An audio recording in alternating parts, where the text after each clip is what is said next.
Good morning. With the passing of Queen Elizabeth II, an historic reign and a long life devoted to duty, family, faith and service has come to an end. This is a morning of sadness for the world, for the Commonwealth and all Australians. It is a day of profound sadness and grief for the royal family who have lost a beloved mother, grandmother and great-grandmother, the person who for so long was their greatest inner strength. Australian hearts go out to the people of the United Kingdom who mourn today, knowing they will feel they have lost part of what makes their nation whole. It is a time of mourning for the people in Britain, across the Commonwealth, and indeed around the world. There is comfort to be found in Her Majesty's own words. Grief is the price we pay for love. This is a loss we feel deeply in Australia. Queen Elizabeth II is the only reigning monarch most of us have known, and the only one to ever visit Australia.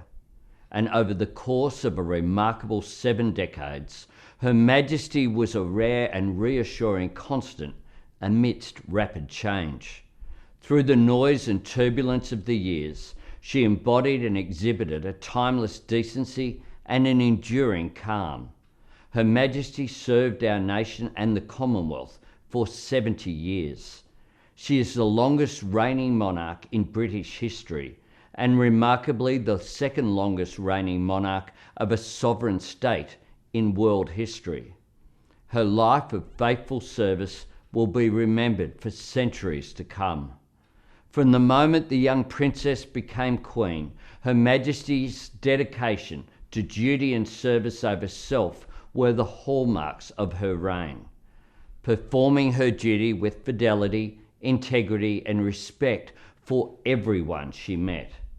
We saw those qualities each time she visited our shores, and she graced us on 16 occasions during her reign, travelling to every state and territory across our vast continent.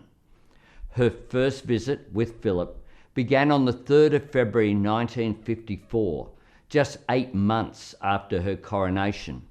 It was the biggest single event ever organised in Australia, and it remains a defining moment in our nation's history.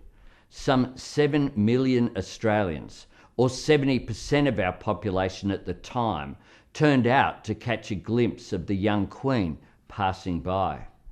Queen Elizabeth II was a wise and enduring presence in our national life.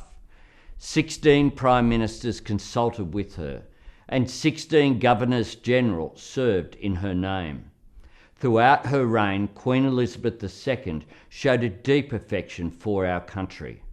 As she said at the Sydney Opera House in the year 2000, "Since I first stepped ashore here, I have felt part of this rugged, honest, creative land. I have shared in the joys and the sorrows, the challenges and the changes that have shaped this country's history." Her Majesty celebrated our good times, and she stood with us during trials and hardships. Happy and glorious, but steadfast too. In particular, we recall the sympathy and personal kindness she extended to Australians afflicted by tragedy and disaster, from floods and bushfires to wars and a pandemic. Her words and presence were a source of comfort, hope and solace for millions of Australians. Queen Elizabeth II has been a wise and encouraging guide, always wanting the best for our nation and greeting each change with understanding, good grace and an abiding faith in the Australian people's judgment. From her first trip here, it was clear Her Majesty had a special place in our hearts, and we in hers. In the coming days, the Governor-General and I will be heading to London, where we will meet the King. We will convey the sorrow of Australians, as well as our best wishes to him and the Queen Consort as he takes on his duties as sovereign. Over the next 48 hours, more details will be shared about the arrangements for the Queen's funeral and memorial. Today marks the end of an era, the close of the Second Elizabethan age.